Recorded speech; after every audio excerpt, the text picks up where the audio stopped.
Hello అండి, అందరు ఎలా ఉన్నారు? బాగున్నారా? ఈరోజు అయితే ఒక మంచి వ్లాగ్ని పూర్తిగా వ్లాగ్ చూడటానికి అయితే ట్రై చేయండి. చాలా బాగుంటుంది, చాలా ఇంట్రెస్టింగ్గా ఉంటుంది. 2 రెసిపీస్ అయితే నేను మీకు షేర్ చేస్తాను ఈ వ్లాగ్లో. ఫెస్టివల్ సందర్భంగా చాలా బాగుంటుంది వ్లాగ్ అయితే. కంపల్సరీ మీకు టైం ఉన్నప్పుడు పూర్తిగా చూడండి. అలాగే వీడియో నచ్చిన వాళ్ళైతే లైక్ కూడా చేయండి, ఓకేనా? ఏంటబ్బా లైట్స్ కనిపిస్తున్నాయి, ఎక్కడికో వెళ్తుంది అని అనుకుంటున్నారా? ఇదైతే మండే రోజు ఈవినింగ్ అండి. ఈవినింగ్ ఇక్కడ మాకు దగ్గర అనమాట, మేము ఉండే చోటికి చాలా దగ్గర కేబుల్ బ్రిడ్జ్, దుర్గం చెరువు కేబుల్ బ్రిడ్జ్. ఇంకా అక్కడికి వెళ్ళామన్నమాట. అంటే అలా నైట్ టైం సరదాగా అలా వెళ్ళామన్నమాట.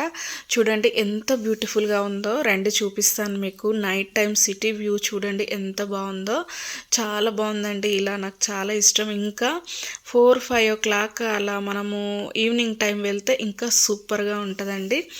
ఇంకా మేము అనుకున్నాం అనమాట 4-5 o'clock వస్తే బాగుంటుంది అని అనుకున్నాము. ఈసారి ఎప్పుడైనా వద్దాంలే అని అనుకున్నాము, కానీ నైట్ టైం కూడా చాలా బాగుందన్నమాట. ఇదైతే నెక్స్ట్ డే మార్నింగ్ మంగళవారం రోజు. మంగళవారం రోజు అయితే నేను టిఫిన్కి అయితే దోశ వేసాను, క్యారెట్ దోశ వేసి ఇచ్చాను పిల్లలకి. ఇంకా పిల్లలకి క్యారెట్ దోశ వేసి ఇచ్చేసి ఇంకా హాఫ్ డే స్కూల్స్ మొదలయ్యాయి కాబట్టి ఇంకా స్నాక్స్ మాత్రమే అనమాట. మధ్యాహ్నం వాళ్ళు వచ్చేసరికి ఇంకా నేను లంచ్ ప్రిపేర్ చేసి ఉంచుతున్నాను. ఇంకా అలా ఇంకా టైం ఉన్నప్పుడు ఇలా చేస్తూ ఉంటాను. క్యారెట్ పీల్ చేసి పెట్టుకొని, లేదంటే వెజిటేబుల్స్ ఏమైనా కట్ చేసి పెట్టుకోవడం అలా చేస్తూ ఉంటాను. చూడండి ఇక్కడ బీట్రూట్ క్యారెట్ అయితే పీల్ చేసి పెట్టుకున్నాను. స్వీట్ అయినా చేయొచ్చు, లేదంటే కర్రీ అయినా చెయ్యొచ్చు అనేసి పీల్ చేసి పెట్టుకున్నాను. తర్వాత బీరకాయ కట్ చేసి పెట్టుకున్నాను, ఎందుకంటే మధ్యాహ్నం చేద్దామనేసి. ఇంకా మార్నింగ్ మా హస్బెండ్ అయితే పిల్లల్ని డ్రాప్ చేసి వచ్చిన తర్వాత లెమన్ వాటర్ తాగుతున్నారండి. లెమన్ జ్యూస్ అండ్ 1 లేదా 2 టేబుల్ స్పూన్స్ హనీ వేసుకొని, తేనె వేసుకొని తాగుతారు. మార్నింగ్ శనగపప్పు నానబెట్టి ఉంచాను కదా, శనగపప్పుతో భక్షాలు అదే పోలేలు అండ్ అదేంటి శనగపప్పుతో మిక్చర్ చేస్తానండి. ఈ 2 చేయాలనుకుంటున్నాను శనగపప్పుతోనే. తర్వాత మిగిలితే పూర్ణాలు కూడా వేస్తాను. వీలైతే వ్లాగ్ అయితే కంటిన్యూ అవుతుంది, చూస్తూ ఉండండి. వీళ్ళైతే సౌండ్ పెద్దగా పెట్టుకొని బొమ్మలు చూస్తున్నారండి. హాఫ్ డే స్కూల్స్ ఒకటి వచ్చినాయి కదా, ఇంకా బొమ్మలు చూస్తున్నారు. చూపిస్తా చూడండి మీకు.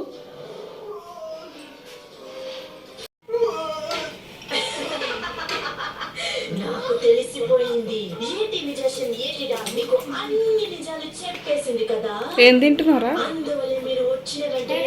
నువ్వు క్యారెట్ తింటున్నావా? నేనా? ఊరెళ్తున్నావు. మార్నింగే పప్పు నానబెట్టి ఉంచాను, శనగపప్పు. ఎప్పటి నుండో అనుకుంటున్నానండి, ఇప్పటికైందనమాట. టైం వచ్చింది, ఇంక ఇప్పుడు చేసేస్తున్నాను. అనుకున్నవన్నీ అప్పుడే చేయటం అయితే అన్నిసార్లు కుదరదు కదా మనకి, అలా అన్నట్టు. ఇంకా శనగపప్పు నానబెట్టి ఉంచాను కదా మార్నింగ్. ఆఫ్టర్నూన్ లంచ్ ప్రిపేర్ చేసిన తర్వాత లంచ్కి అయితే బీరకాయ పచ్చిమిర్చి వేసి చేశాను కర్రీ. ఇంకా రైస్ చేసేసాను. ఆ క్లిప్ని అయితే ఏమి యాడ్ చేయలేదు. ఇక్కడైతే ఇంకా లంచ్ చేసిన తర్వాత ఇంకా పప్పు కడిగేసి ఇంకా ఉడకబెడుతున్నాను. ఇక్కడ పప్పు పలుకుగా ఉడకాలండి, అంటే మనం బాస్మతి రైస్ని ఎలా ఉడికించుకుంటామో అలా హాఫ్ బాయిల్ ఉడికించుకోవాలి. ఇంకా ఉడికించుకున్న తర్వాత ఆ పప్పుని ఆరబెట్టేసుకొని ఇంకా బెల్లం వేసి నేనైతే కొంతమంది పెసరపప్పు, కొంతమంది కందిపప్పు ఇలా వీటితో కూడా చేస్తూ ఉంటారంట. బట్ నేనైతే ఎప్పుడు శనగపప్పే చేస్తాను, శనగపప్పుతోనే చేస్తాను. ఈ భక్షాలు చేయడం అయితే చాలా రేర్ అనమాట. ఎప్పుడంటే అప్పుడైతే చెయ్యను. 1 yearకి ఒకసారి, లేదంటే ఇయర్లీ 2 times అలా చేస్తూ ఉంటాను. తినాలనిపిస్తే చేస్తానన్నమాట. ఎక్కువగా అయితే మురుకులు, అప్పలే చేస్తూ ఉంటాను. పూరీలు అయితే రెగ్యులర్గా చేస్తూ ఉంటాను. ఇంకా ఫెస్టివల్ ఉంది కదా, ఇంకా వ్లాగ్లో యాడ్ చేస్తే బాగుంటుంది అనేసి ఇంకా నేను మీకు షేర్ చేస్తున్నాను ఇక్కడ. ఇంకా అంటే మనకి ఎప్పుడు తినాలనిపిస్తే అప్పుడు చేసుకోవచ్చు కదా. ఒకవేళ పచ్చడి చేస్తారు కదండి ఉగాది ఫెస్టివల్కి. ఇంకా పర్టికులర్గా ఫెస్టివల్ రోజే చేసుకోవాలని అట్లా ఏం లేదు కదా, మనం కూడా తాగాలనిపించినప్పుడు కూడా చేసుకోవచ్చు కదా. అట్లానే ఇంతకుముందు నేను లాస్ట్ ఇయర్ మా మమ్మీతో చేయించాను. ఆ లింక్ని అయితే డిస్క్రిప్షన్లో ఇస్తాను, తప్పకుండా వాచ్ చేయండి ఫెస్టివల్ సందర్భంగా అయితే. ఇంక ఇక్కడ భక్షాలు నేను నా స్టైల్లో నేను ఎలా చేస్తానో మీరు చూడండి, వీడియో పూర్తి వరకు చూడండి. టిప్స్ చెప్తూ చేస్తాను, మీకు యూజ్ అవుతుందని నేను అనుకుంటున్నాను. తెలిస్తే ఓకే, తెలియని వాళ్ళకైతే యూజ్ అవుతుంది. ఇంక ఇక్కడైతే ఇంకా పప్పు అయితే ఉడుకుతూ ఉంది. నేను అక్కడ తలలో దువ్వెన అలాగే పెట్టుకున్నాను, చూసి నవ్వుకోకండి. ఇంక ఇక్కడ ఒక స్టవ్ పైన అయితే పప్పు ఉడకబెట్టున్నాను. ఇంకో స్టవ్ పైన అయితే ఇంకా పాలు పెట్టేశాను. ఇంక ఇక్కడ కొంచెం స్టమక్ పెయిన్ వేడి అన్నట్టు అనిపించింది. ఎర్లీ మార్నింగ్ సూర్యుడు రాకముందే తినాలని అంటారండి అలోవెరా, బట్ పరిగడుపున ఎప్పుడైనా తినొచ్చు. నేనైతే అలాగే తింటాను, నాకు మంచి యూజ్ అవుతుంది కూడా ఈ చిట్కా అయితే. ఇది తినటం వల్ల వేడి అనేది తగ్గిస్తుంది, బాడీలో హీట్ అస్సలు ఉండదు.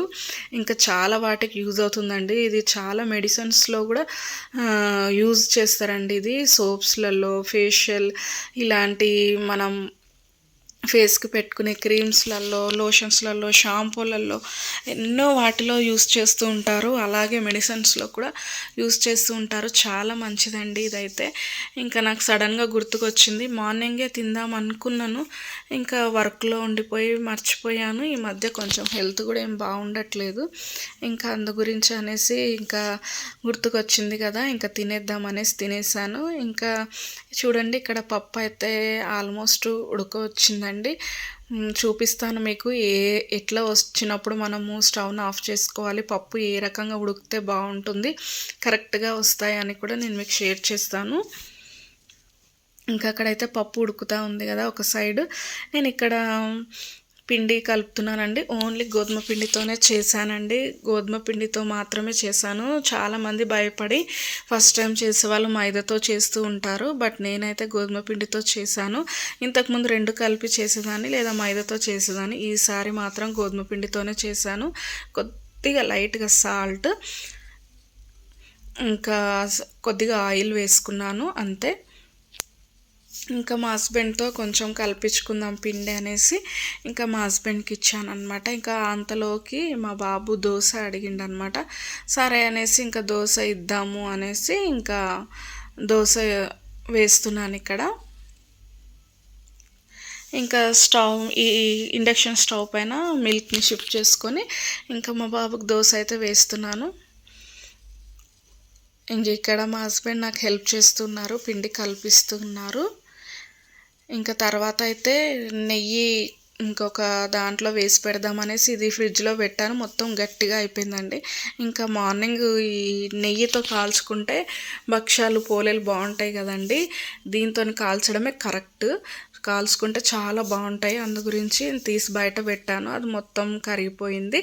ఇంకా ఈ సీసాలో వేసి పెట్టానండి. ఇంక ఇలా అన్నమాట. హనీ సీసాలన్నీ ఇట్లా ఏదో ఒకటి వేసి పెట్టుకోవడానికి యూజ్ అవుతూ ఉన్నాయి నాకైతే. ఇంకా మళ్ళీ దోశలు, ఇంకా మా బాబు దోశ అడిగాడు కదా, ఇంకా దోశ వేస్తున్నాను. ఆయిల్ అయితే ఇలా వేసుకుంటాను నేను ఒక బౌల్లో, లేదంటే ఎక్కువ వేస్తూ ఉంటాను అనమాట. ఇంకా అట్లా నాకు అర్థమైపోయి ఒక చిన్న బౌల్లో వేసి ఒక స్పూన్ వేసుకొని ఇంకా అవసరమైనట్టు వేస్తూ ఉంటాను అనమాట. చూడండి ఇంకా దోశలు అయితే బాగా ఇష్టంగా తింటాం మేమైతే. ఫ్రెండ్స్, వీడియో చూస్తున్న వాళ్ళైతే తప్పకుండా లైక్ ఇవ్వండి, మీకు వీడియో కనుక నచ్చినట్లయితే. కొత్తగా చూసేవాళ్ళు సబ్స్క్రైబ్ చేసుకోండి. మీకు వీడియో నచ్చితే లైక్స్ అయితే ఒక 500 వ్యూస్ లేదంటే 600, 300 అలా వచ్చినా కూడా 20-25 అలా లైక్స్ వస్తున్నాయండి, అందుకే చెప్తున్నాను. మీకు వీడియో కనుక నచ్చితే లైక్ ఇవ్వడం మర్చిపోవద్దు. చూడండి అలా ఉడికిన తర్వాత మనం పప్పుని ఒక స్ట్రైనర్లో వేసుకొని నీళ్ళన్నీ పోయిన తర్వాత కాసేపు ఆరనిచ్చి ఒక 1/2 అవర్ లేదంటే ఫ్యాన్ గాలికి మనం ఒక 10-15 మినిట్స్ పెడితే అది ఆరిపోతుందండి ఈజీగా. ఇంకా ఫ్యాన్ లేనట్లయితే ఇంకొక 1/2 అవర్ లోపు పడుతుంది అనుకోండి. ఇంకా తర్వాత మా హస్బెండ్ కాఫీ అడిగారనమాట. ఇంకా అది ఆరబెట్టేసి పప్పుని ఇంకా నేను ఇక్కడ కాఫీ చేస్తున్నాను. చాలా రోజుల తర్వాత కాఫీ అడిగారండి మా హస్బెండ్. టీ తాగుతుండే ఎప్పుడు ఇద్దరం కలిసి అయితే అప్పుడప్పుడు. ఈరోజు కాఫీ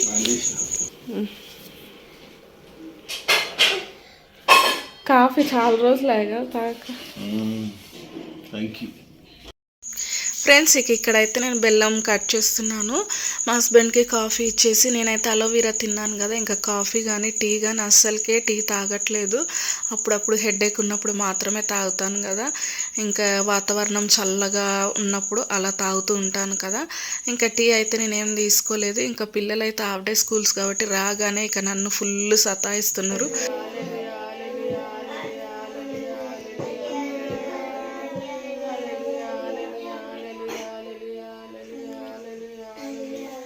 స్తోత్రం స్తోత్రం స్తోత్రం. కళ్ళు మూసుకొని స్తోత్రం స్తోత్రం స్తోత్రం స్తోత్రం.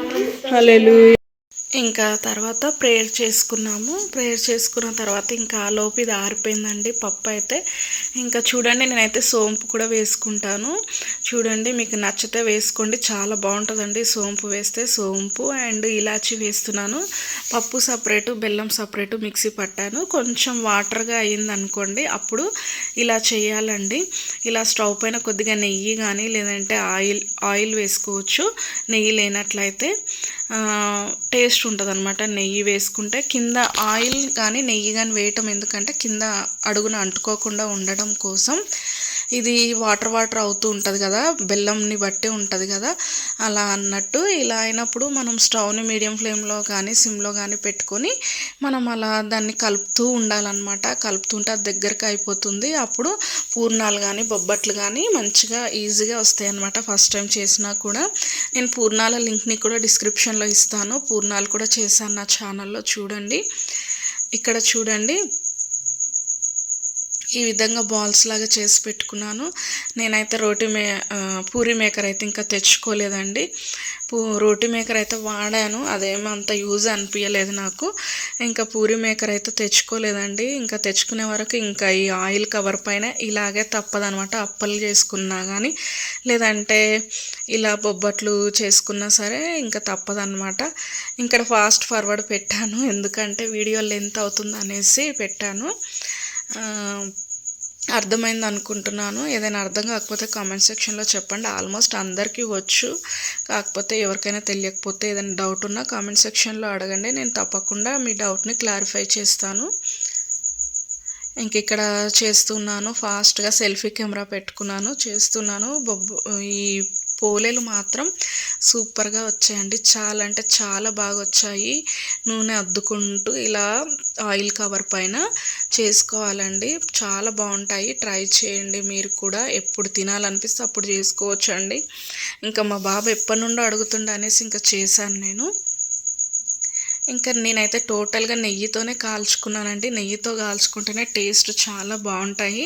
మనం చేసుకున్న తర్వాత ఒక ప్లేట్లో వేసుకుంటాం కదా, చల్లారినా సరే మళ్ళీ తినేటప్పుడు మనం కొంచెం నెయ్యి వేసుకొని వేడి చేసుకొని తింటే ఎక్సలెంట్గా ఉంటుంది టేస్ట్. చల్లయి అలాగే తినకుండా మనం వేడి చేసుకొని తింటే చాలా బాగుంటాయి.